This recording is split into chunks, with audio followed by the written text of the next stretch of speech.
Каждый вторник в 12:10 один из самых известных раввинов нашего времени, Маниса Фридман, в прямом эфире отвечает на вопросы наших слушателей.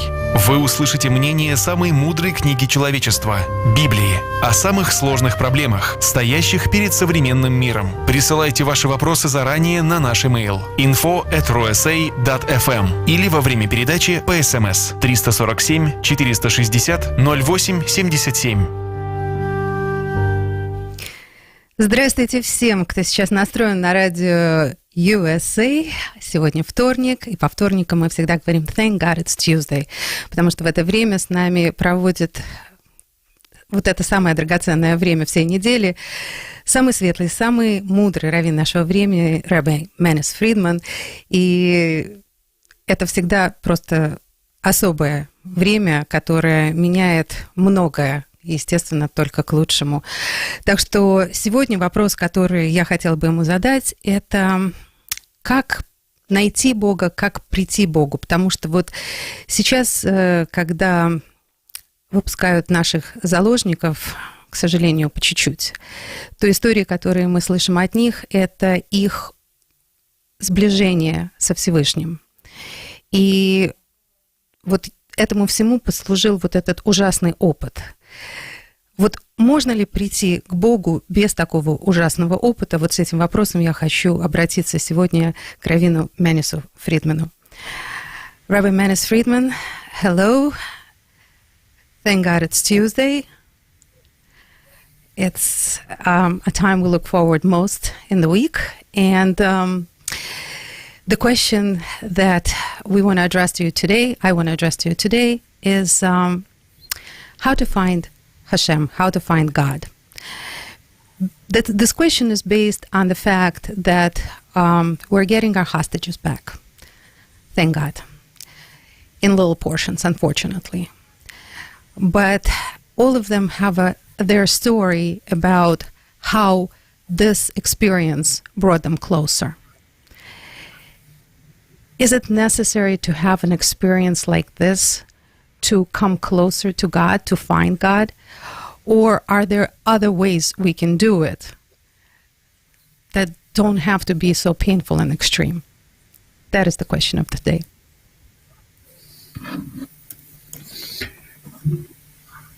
Definitely doesn't have to be that painful. That's for sure. Also, from their pain, we can gain a lot. Seeing how they reacted and how it affected them and so on tells us a lot, and it can inspire us so that we don't have to go through that same pain. But what exactly is it? What does it mean you discover God when you're in pain? It doesn't sound good. It sounds like, when you have nothing else to do. Yeah, not at all. Yeah. So some famous guy, I think he was from Russia, he said, religion is the opiate of the masses. And then that became the slogan of communism. Yeah.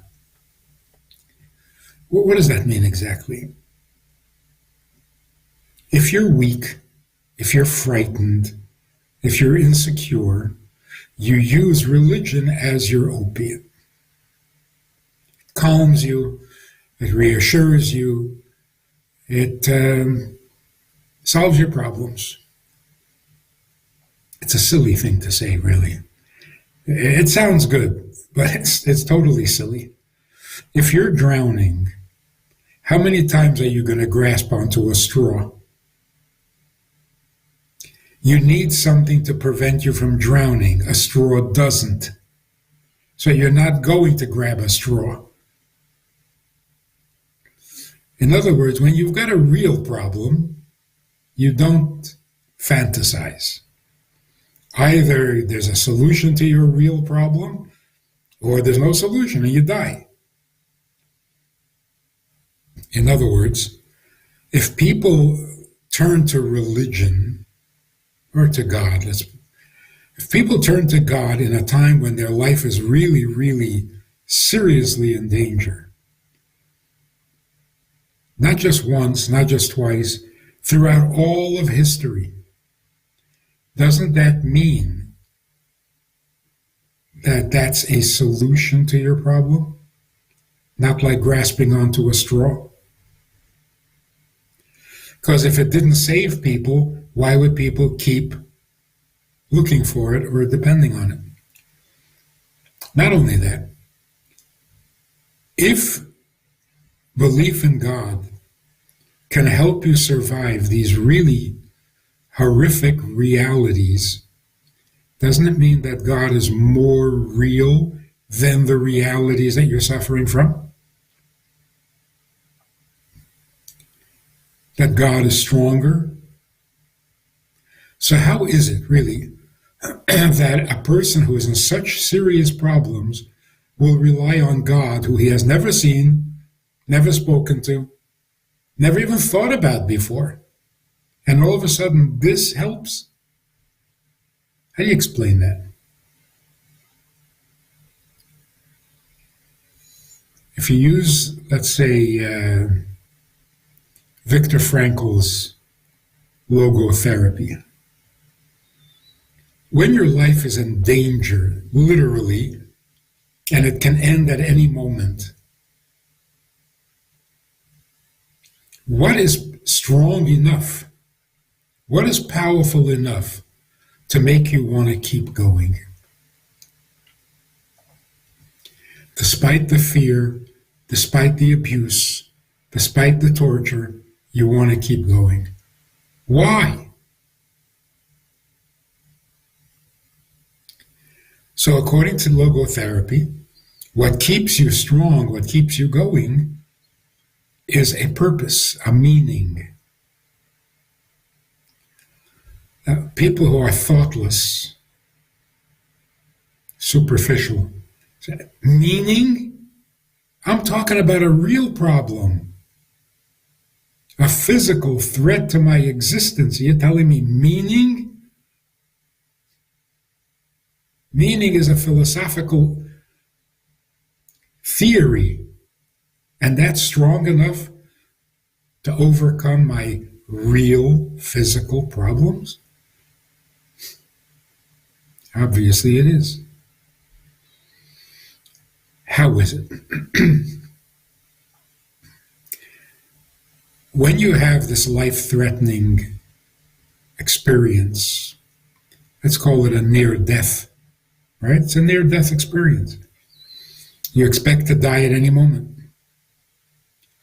When you have that experience, you realize that life is not that important.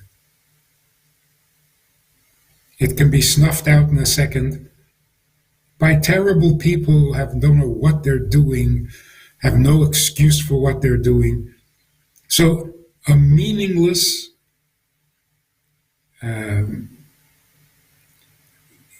form of evil can wipe out life. So what does that say about life? So you can do one of two things. When you realize life is not justified, there are only two options. Either give up and die because it's just not worth it, or find a meaning that makes life important and necessary, which gives you a reason to survive. Not a method, but a reason. Then you find a method. And if you're smart and resourceful, you find some pretty good methods. Many of these hostages actually gained the respect of the terrorists. That was their method. But why did they even bother? Because they found out that life is important, not by itself, but as a means to an end. And what is that end? a meaning, a purpose. So, do you have to go through a life-threatening experience before you realize that life does not exist for itself, but it exists for a very important purpose? No, you don't have to go through it. You just have to be objective enough to sit in your room quietly, peacefully, safe, and realize life does not justify itself. I don't need to be alive. So why am I? That's what the Torah is trying to tell us for 5,000 years. Life is not self-justifying. Don't be shocked. Don't get scared when you realize that life is not necessary. You're not suicidal. You're not depressed. You're simply making a true observation. Life is not justified. So then why life? Well, because it's a means to fulfilling a purpose that is more than justified. It's absolutely essential. How can that possibly be? Well, if there's a creator, and the creator of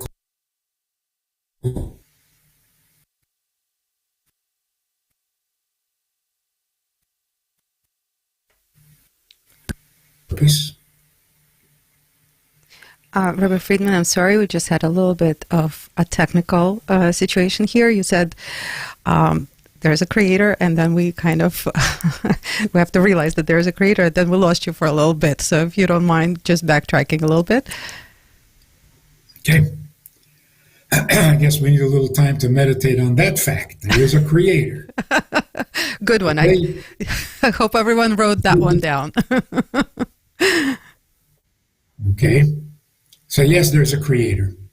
If there's a creator, he has a purpose. And that purpose is essential.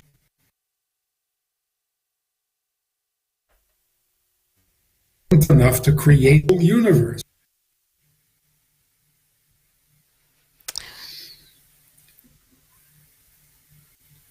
Well, then up with a purpose. And then nobody can stop you. Because now you've got all the truth and all the importance on your side. What they want to do is completely unimportant, completely unnecessary, and completely wrong.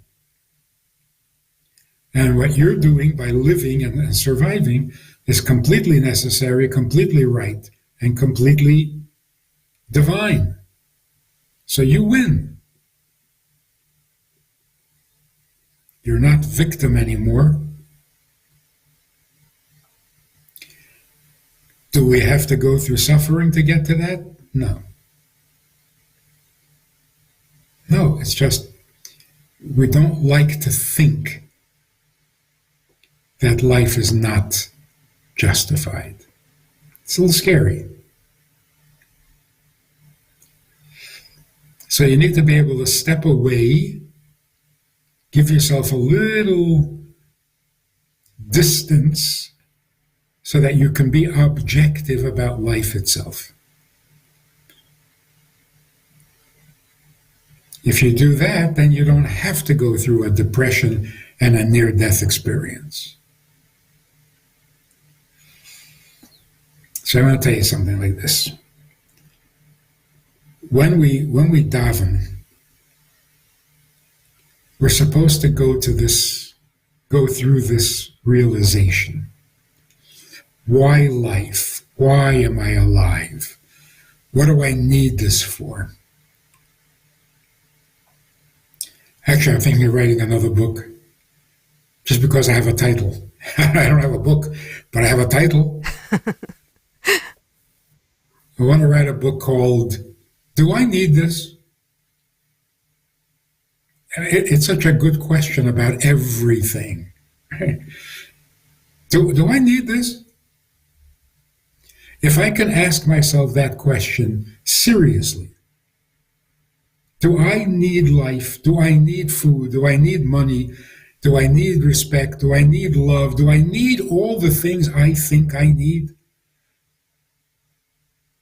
Takes a little courage. But if you stop and think about it, you come to the conclusion, I don't need any of this. The whole thing is not necessary. It's a very sobering thought. It could be scary. Am I losing my grip on life? Am I not supposed to be in love with life? I'm so glad I'm not the only one who keeps on asking that question. I ask it daily. That's why you're accomplishing so much. You're supposed to think that every single day. Yeah? So it was said that saying Shema is the ultimate expression of, I don't need this. Right? Shema means realize that there's only God. Nothing else is meaningful. Okay? So it was said that those who daven properly and who actually go through that experience every day, every morning, life is not necessary. Life is not justified. But at the end of the davening, you're supposed to come out enthusiastic about life. How does that work? So it's like when you realize that life is not necessary, for all practical purposes, you're in heaven. When your physical existence stops being important and stops even being interesting, you're in heaven. You're disembodied. Now you have to go back into your body to continue living. That is such a painful process that it leaves you exhausted. For those who know how to daven, it's a near-death experience. You become disembodied, and then you got to come back into your body. Like dying and being resurrected. So you have to give up on life in order to discover the meaning of life. But if you think life is wonderful, then it doesn't need meaning. So you won't look for meaning. And then life is not justified. Life needs justification. That is a very simple fact that we're so afraid of that we refuse to think it. No, life is good. Life is great. You got to live. You got to live. If you have to kill 100 people to save yourself, you do it. Then you stop and think, well, wait a minute. Why? Why? What for? So that I can eat lunch? So I can have a good night's sleep? What? Why is your life so necessary? So you can love people and be nice? Well, the most popular one is to have a family, provide for the family. Not good enough. Provide life to the family, but nobody needs life. So you're running in circles.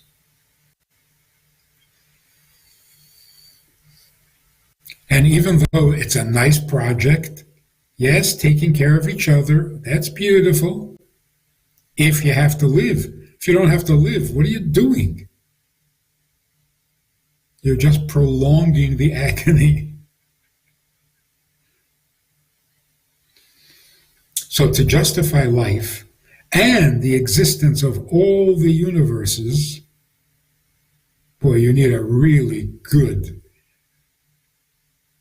cause. Big. It has to be something that is necessary to the Creator. Otherwise, it doesn't justify itself. There's nothing about life on earth that justifies itself. Nothing.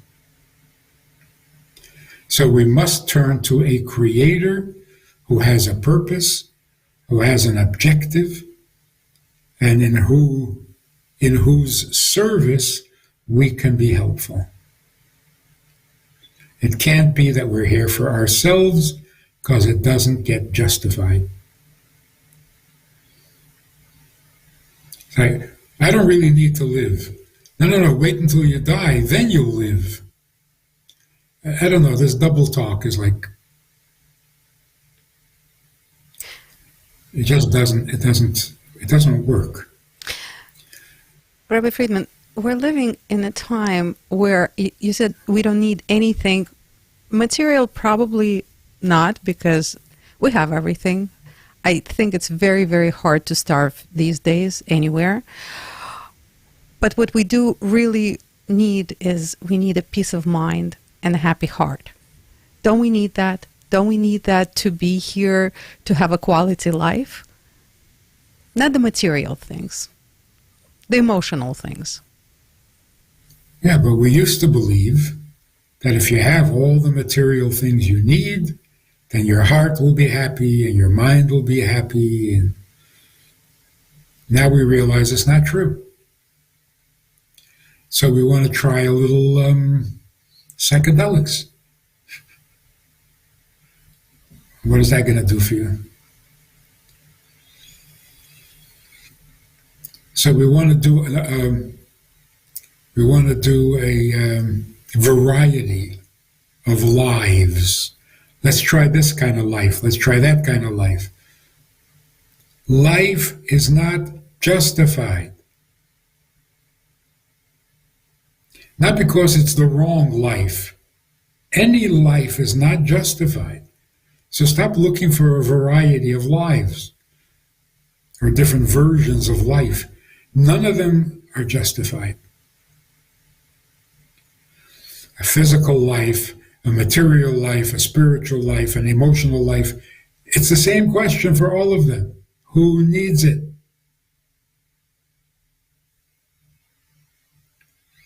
Again, the only answer is, this better be important to the Creator, because it's not important to me. If I am a partner with the Creator, now you're starting to make sense. But without that, let's move to Mars. On Mars, we'll have a really meaningful life. No, you won't. It's the same life. So, Rabbi Friedman, this has to be amazing people. Amazing people. Not only do they discover that there is a Creator, that's easy. They know exactly what they want to do to serve the Creator. They want to light Shabbos candles. They want to put on tefillin. They want to keep Shabbat. They want to keep kosher. They're 2 steps ahead.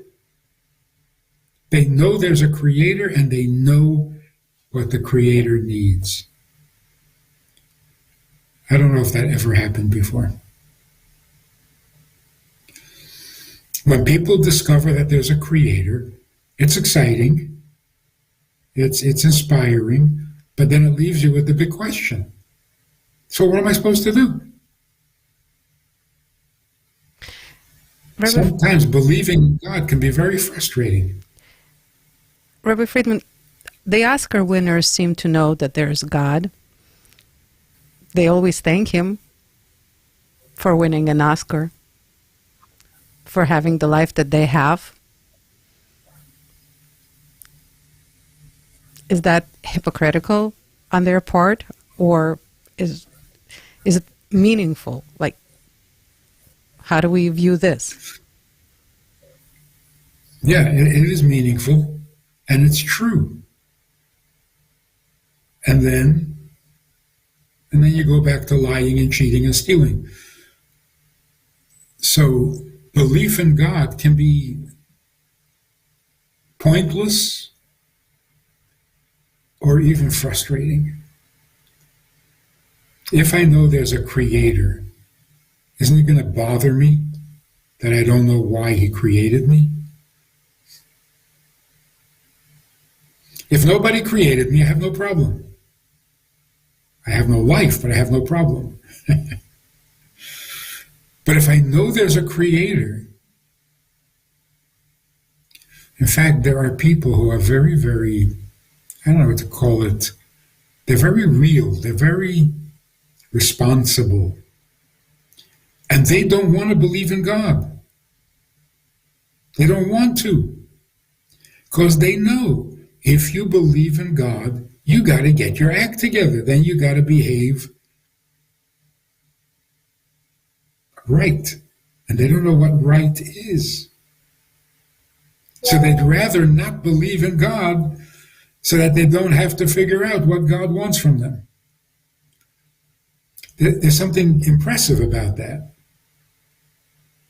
It's not just frivolous. Yeah, I believe in God. No, if I believe in God, I'm going to have to change my life for the better.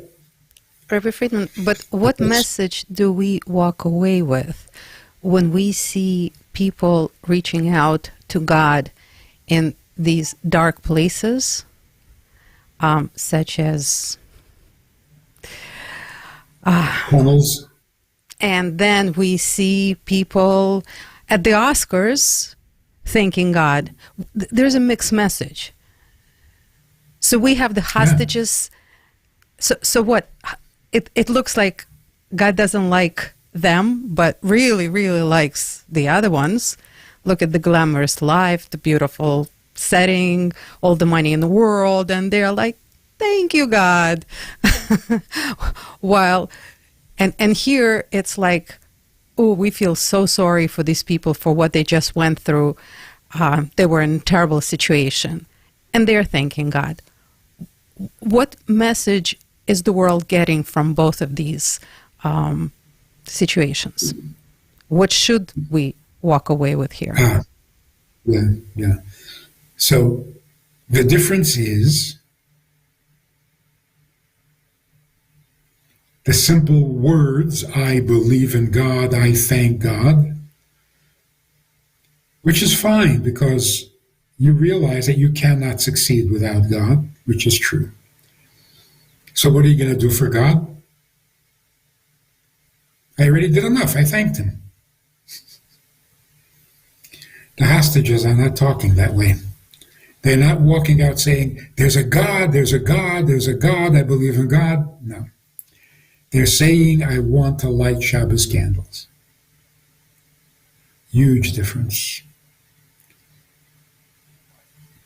Anyone would take advantage of God's kindness. If God blesses you with success, you thank him and you take full advantage of his kindness. But what are you doing for him? That, I think, is the uniquely Jewish angle. If God just did something great for you, aren't you now indebted? Don't you owe him something besides a thank you? That's the real thing.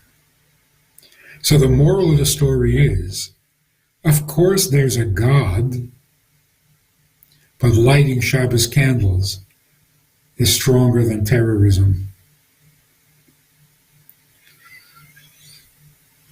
Keeping kosher. The one woman who wouldn't eat the meat. These things are more powerful than terrorists because they helped, they worked, they kept people strong and alive while the terrorists were trying to make their lives miserable and unworthy. So there's something not only about God, there's something about Shabbos candles, there's something about the tefillin, there's something about Shabbat. And those things are stronger than the physical torture of life. That's a pretty strong message. It definitely is a very, very strong message. But still, people view it a little bit differently. Like, what does this get me? I survived hell, and here I'm basking in glory. So and people will say, what is the purpose? It is, yes, it's spiritual here, but it's so dark, and then it's so glitzy and glamorous here, even if it's just a hello. Here's dedication, here's hello. How do we make the point that, why choose God? Why choose God for real? Well, just very simply, if under those circumstances, the horrific circumstances, these things can keep life meaningful, then certainly under good circumstances, it can make life meaningful. So I'm not so much trying to understand the hostages and what's going on inside their head. I'm saying what we can learn from it. The moral of the story is, if it's powerful enough to keep you going for a year and a half in a dark tunnel, imagine what it can do for your life that is not dark and is not in a tunnel. So it's certainly worth looking into, certainly worth trying. And it applies to every mitzvah. It's not just Shabbos candles or tefillin. That's just the ones that they know about. There was one woman who came out a while ago. And in her interview, she said, while she was there, she felt that she was surrounded by angels. And that was very strange because she never believed in angels. And she doesn't even know what an angel is. And yet she felt surrounded by angels. When she came out, her family told her all of the mitzvahs that they did on her behalf. They got women to light candles, they got people to keep Shabbos, they got people. And her reaction was, oh, those are the angels. She felt the effect of mitzvahs that other people were doing for her. So she still doesn't know what angels are. But she called it angels. She didn't know how else to describe it. But she felt surrounded by something powerful and holy. Then she discovered it was the mitzvahs that people were doing for her. So, why wait? Excellent point, Rabbi Friedman. Yes. Hopefully, the wait is almost over in every aspect, because it's just getting too much. It's just, the whole thing is getting too much. If we're already starting to feel angels, maybe it's time. Maybe it's time for everybody to get with the program. Yes. And let's not forget that many of the people who did mitzvahs for the hostages never did mitzvahs before. So what's motivating them? Somebody else's near-death experience? So this family that kept mitzvahs and did all sorts of things for their daughter or for their son, they never did mitzvahs before. Where is their inspiration coming from? Again, desperation. In desperation, you don't cling to what isn't working. It's like a guy who has a broken leg and he has to lean on a crutch. So he's going to lean on a straw? If the crutch doesn't hold him up, then he's not going to lean on it. So of all the things that desperate people can do for their relative that is a hostage, they choose to light Shabbos candles? That's your response to your emergency situation? Yes, and that is something awesome. The reality of the mitzvah. Real enough to turn to in a time of danger and in a time of desperation. So that argument that religion is the opiate of the masses, silly. Silly argument. Rabbi Fridman, and it's not just the relatives. The whole world, we're all praying for each other. And nobody has to talk anybody into it. Everybody just put their things aside, whatever they're in the middle of. And if somebody needs a prayer, everybody just goes for it. And we hurt for each other. And we pray for each other. And we want to do for each other. And you're absolutely right. I don't know if the world sees it, but it's definitely happening. And I think we are so blessed. And at this point, I will use the word chosen to see it. to be a part of it. And so hope that so many more people will get on board, because this is a good train, the best one there is. It is happening, and it's very encouraging. Rabbi Fridman, thank you so much. Thank you for your words of wisdom, your words of encouragement, the light that you bring daily, the strength, most importantly, the strength and the clarity that you provide for the world. I hope everybody understands and takes advantage of it, most importantly, takes the advantage of it, because this is what we need. We need strength and clarity at this time of our life, because everybody knows why. And thank you so much for providing it. Thank you for helping us stay on a clear and strong path. And everybody who needs more or wants more, or it's just out there, it's goodtoknow.org, Rabbi Fridman's YouTube channel, numerous books, everything is for strength and clarity, and just take advantage of it. Strongly recommend. Rabbi Fridman, thank you so much, and so looking forward to more strength, wisdom, and light from you. Have a wonderful week. Be well. Thank you.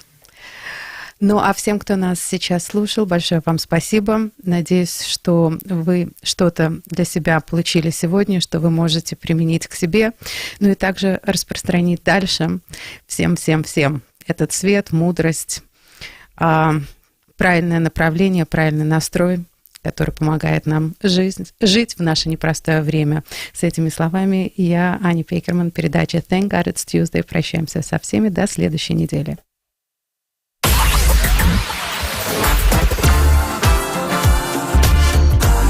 Радио, которое объединяет. Радио USA. WWPR 105.1 FM HD2 New York.